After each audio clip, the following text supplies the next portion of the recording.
Siobhan. And going finally to Rushanara, please. Good morning. I've got two sets of questions. The first, just following on from Siobhan about internal workings and staffing. Can you say, Mr. Clark, a bit about the pay differences between men and women in the organisation? Some of the information we've looked at suggests that men could be doing less hours, being paid more. Or is it a case of the women in the organisation doing more hours and being paid less? I think it's more to do with the distribution of males and females, or men and women, within the various grades within the department. So typically we will have more junior roles filled by women and typically more senior roles filled by men. And that tends to be reflected in the gender pay gap that we have, the difference at the mean level. It's not all that quite stark, but it's just that's a general rule that further up the organisation you go, they tend to find more men and fewer women. But it is changing.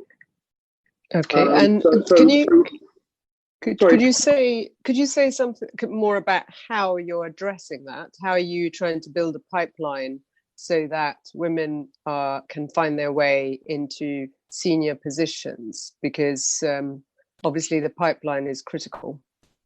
Indeed, and I should also say that this is not a unique thing to the Government Actuaries Department. Actuaries, in the whole country, that this is a very typical experience. And in the actual fact, we have proportionately more female actuaries than the country as a whole. Yeah, that's very positive. Yeah, it's well over half. The issue, as you pointed out, is around seniority, which is you're right that this is a widespread problem in our society, but you have 75% of trainees who are men.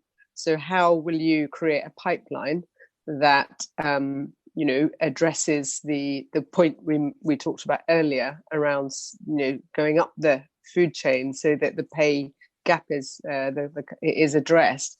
And can you speak to what you're doing internally, practically, tangibly, in terms of recruitment, reaching out?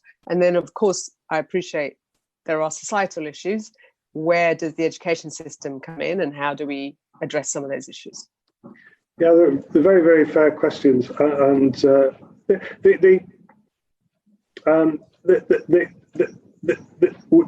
far as our strategy is concerned, we are very firmly embracing inclusivity and diversity and are building programs for addressing many of these issues. The focus that we have, and my focus as the leader, is to encourage the best careers possible for all people in staff, but in particular those who historically have perhaps had less advantages than others.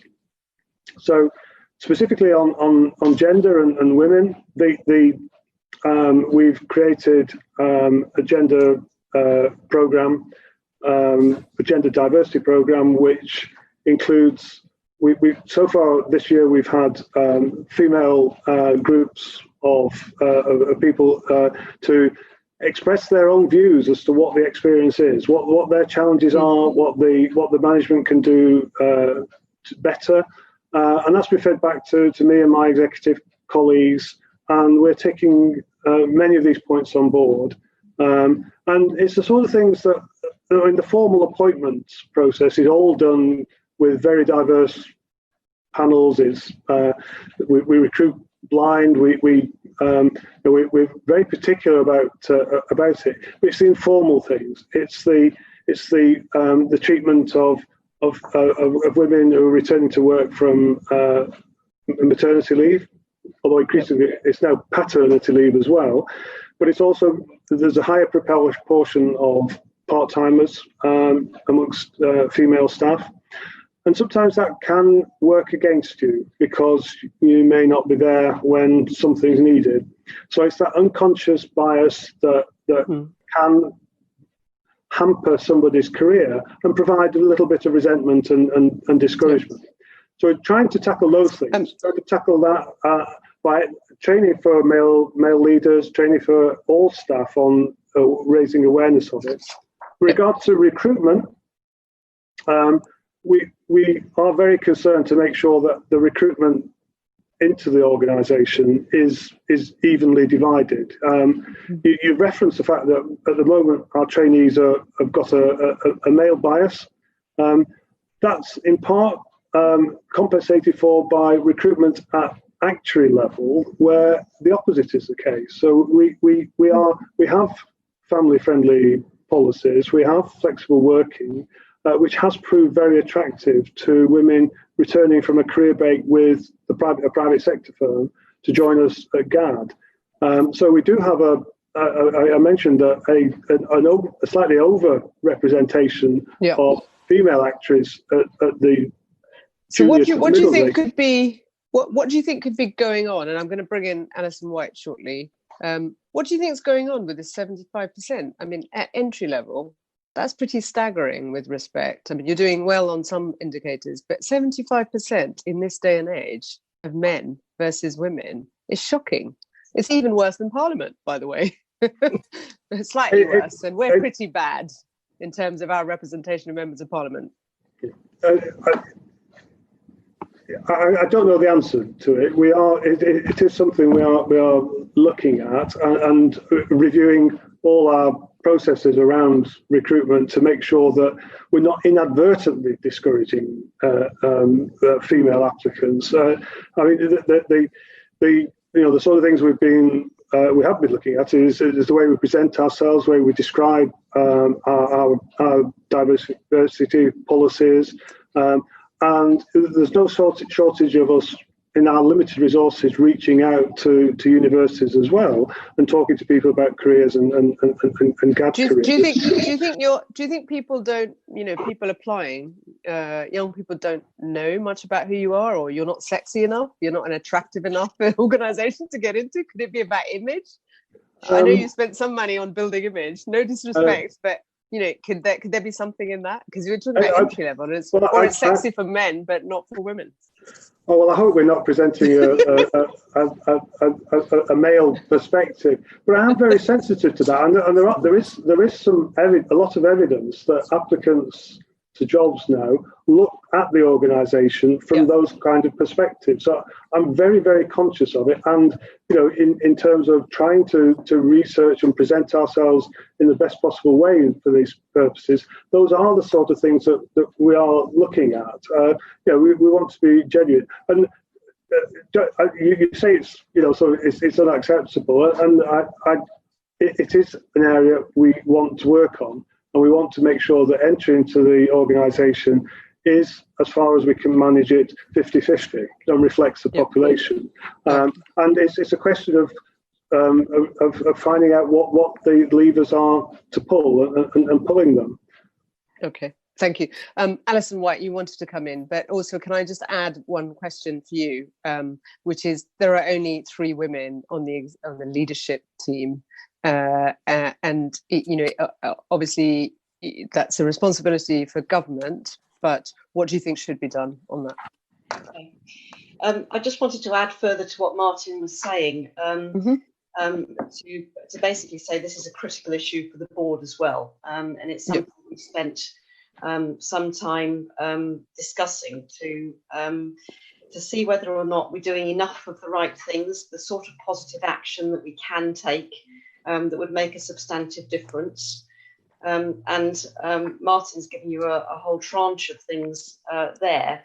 The board is constantly examining the strategic plan that we've got in order to be able to make a difference in this area. So I would like to assure you that this is something that we're taking very seriously. And it's just to sort of go back to a previous question that was asked. It seems to me that this is a real challenge for us in the current circumstances in terms of the sophistication of our leadership.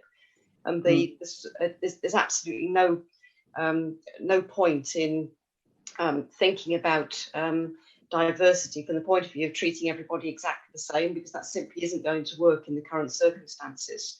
And so what we're trying to do around the boardroom table is to think about the differential ways in which we might work with different groups of staff in order to be able to make a difference to them, and to be able to present an image for the organisation, which is something which younger people particularly might see as an organisation that they want to be associated with, which I think is really something that we want to focus on, particularly in terms of branding issues. Of course. And just a couple of final questions on this section. 14 out of 18 of the leadership team members are male. I mean, we touched on it in Martin's answers. That's pretty worrying. And alongside if you take that number along with the 75% entry, and I just wondered if you could do more work around the recruitment side, because I know that the barriers can come in at the recruitment agency side. If you're using recruitment agencies, some are more in tune with what's going on and where to go in to look for, more women and minorities as well, which I'll come on to. So more of a kind of point about, and we did an inquiry into women in finance last year, and a lot of those issues around unconscious bias and so on came up. So more a kind of suggestion, I suppose, but if you want to come back to it, please do. But just one other thing, which is there's no data on Black and Asian and minority ethnic recruits in the table of in one of the tables I looked at. You may have other data. Could you say something about what the level of representation is among BAME groups in your organisation, and what the barriers are that you've come across in recruiting, and what you intend to do to address them too? Generally speaking, the organisation has, I think, good positive action processes in place. It undertakes blind recruitment, so anything which indicates either the gender or race of applicants is removed from the application. So that's unknown. I think a particularly helpful issue. And those that do the interviewing have been given training within the past year in terms of unconscious bias. So we have strategic targets that we've set. So the board constantly measures the progress that's being made, and we're absolutely determined to drive up those numbers, as Martin was saying earlier. I think that it's also a question, I think you mentioned, and your colleagues mentioned earlier, the issue about developing the pipeline of talent. And so being given interesting projects to be able to undertake, and making sure that there's a fair representation of those interesting projects, in order that a whole range of diverse members of the team are able to get different sorts of experiences and different interesting projects and so on. Okay, thank you. Martin, do you have numbers on BAME recruits within the organisation? And if not, would you? And also just one more thing, which is on the pay gap between BAME members of staff and their white counterparts. Do you have them? Do you collect the data? And if you don't, could you write in and send them to us, please? Yeah, I mean, on the data, we must all bear in mind that it's a very small department. There's only 200 people in total. So it shouldn't be difficult to... No. I'm just saying, in terms of interpreting the data, that there's fluctuations. 26% of our staff are from BAME backgrounds. So there is high representation. That's very good. Yep. And the distribution of them, though, is very, very skewed to the junior levels. So recruitment... So it's quite similar to the gender, the women, the point about women being distributed in that way, is it? Certainly from a career and progression aspect, yes. It's not as in a sense, it's not as well developed as women. There is a very, very strong clustering in the most junior levels. Recruitment has not been a problem. It's a slightly different sort of situation.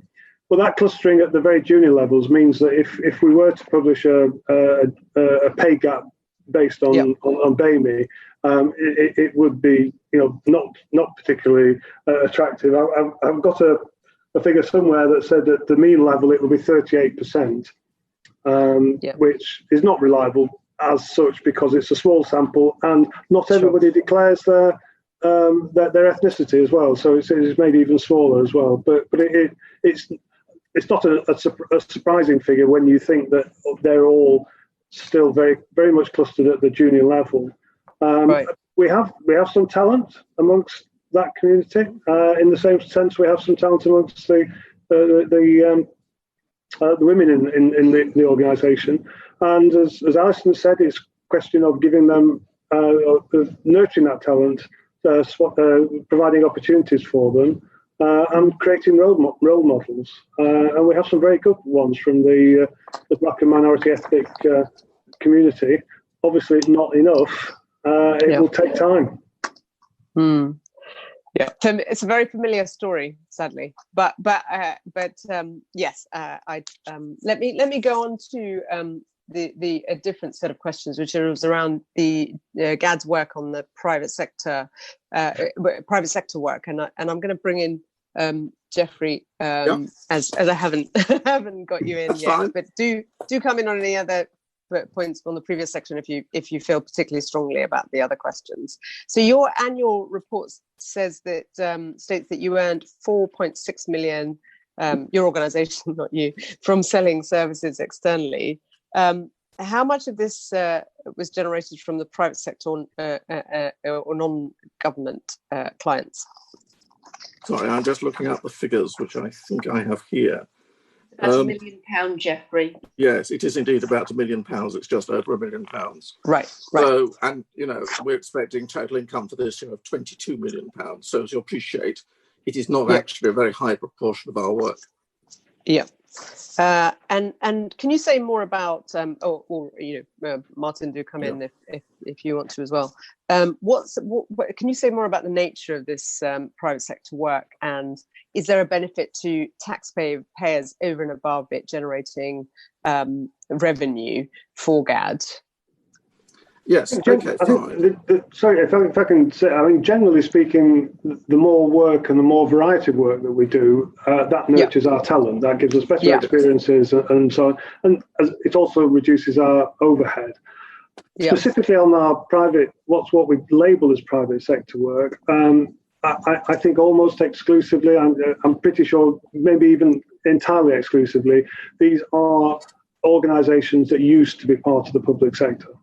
So there typically would be a pension scheme for an employer who was moved out of public ownership into private sector, and still wanted to retain the connections because they like us for whatever reason, and we have done. So it's largely pension scheme work for organisations that were previously in the public sector but want to retain the connection and the knowledge of government.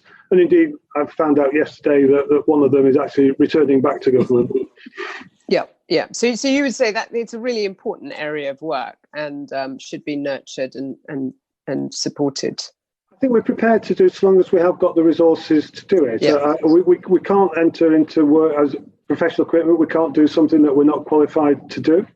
So we would only do work that where we have the competence to do so. But my general point was the greater variety and scope and scale of our work, the better we are for it, and the better service we could provide to government as well. And do you do much, just out of interest? Do you do much with other countries to help build capacity in other countries? I know other parts of our government is encouraged to, or invited by foreign governments to share our expertise. We're quite unique in terms of some organisations, and there's lots of negative things that are said about this country, but lots of very positive things about our institutions.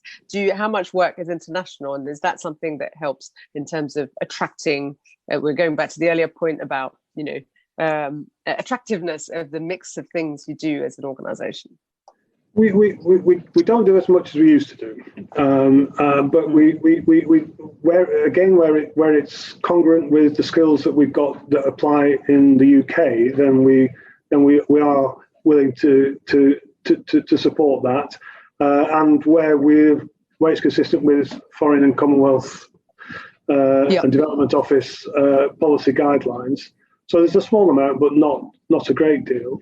Where we have in recent years made a large impact, which is quite exciting from the point of view of broadening the skills gap, is working with, and it's not all overseas work. It was working with initially with DFID, and then with the newly created Centre for Sovereign Disaster Protection. Working on the risk schemes with those ones, which has led to some overseas work, which is largely UK based. But again, it's part of the country's development initiatives, and it's an area where actuaries have got skills to offer in terms of understanding risks and risk protection schemes. And so we still work with DFID. We also done some work with the World Bank on this as well. And occasionally with foreign territories, but it's principally London-based with the Centre for Sovereign Disaster Protection. So you were saying you do less of that. I mean, it seems like really important work in terms of, obviously not core business, but important work in terms of our footprint, positive footprint in the other parts of the world, and our wider agenda in terms of, creating less reliance on overseas aid and so on in some of those countries, if we can build their infrastructure. Why is that? And is there a case for broadening your resource base through additional funding from FCOD and so on, or joint working, to encourage that rather than contract that? So a contraction in that area of work. Perhaps Geoffrey and Alison can also come in on that. Sorry, Martin, finish off, but if others come in as well. I was going to say it's largely demand-led. Historically, a lot of work we did do was with social security schemes, which is, in a sense, it's not necessarily ongoing work. So, developing countries setting up their social security schemes would initially have looked to countries such as the UK for experience and guidance. We still get a few of that. We occasionally get inquiries, but less so now than would have been the case 10 years and more ago. And in fact, our social security work generally is not as great as it was. So the argument for reinforcing UK experience with overseas work is less so. But as I say, it's demand led, and I don't know. It'd be interesting to see what Geoffrey and Alison think the potential might be. It's not an area of strategic focus for the board. But, as Martin says, it's something the board would do if it wants to do so. Right. I think it's perhaps just worth saying that we are actually, and I think reasonably constrained by the Treasury, that we should not do anything which actually impairs our ability to actually do work for the UK government. Now, as you rightly said earlier, there's a way around that, which is if somebody wants to give us some more money to do more work. I do think, though, that I agree with Martin that the demand for this hasn't really materialised. And secondly, I also think that the very good work GAD has done on sort of global issues, about disaster prevention and forecasting and so on, may actually be the most useful way of actually helping our friends overseas, rather than necessarily explaining to people how to set up a Government Actuaries Department. That's probably a heresy, Martin will tell me off saying that. That's really interesting, because actually, and so would you, it's a good moment just to focus on what you would, what we could certainly recommend government in terms of areas of expertise that could be beneficial to the agendas of other government departments in the UK, i.e. Foreign and Commonwealth Office and Development Office. So would you say that that's an area actually should be expanded within the bounds of sticking to your core business and priorities, because it's important in terms of promoting global Britain, but also in terms of reducing our ultimately our expenditure and dealing with emergencies, because you're dealing with preventative work. No, it's an area where we've had some success.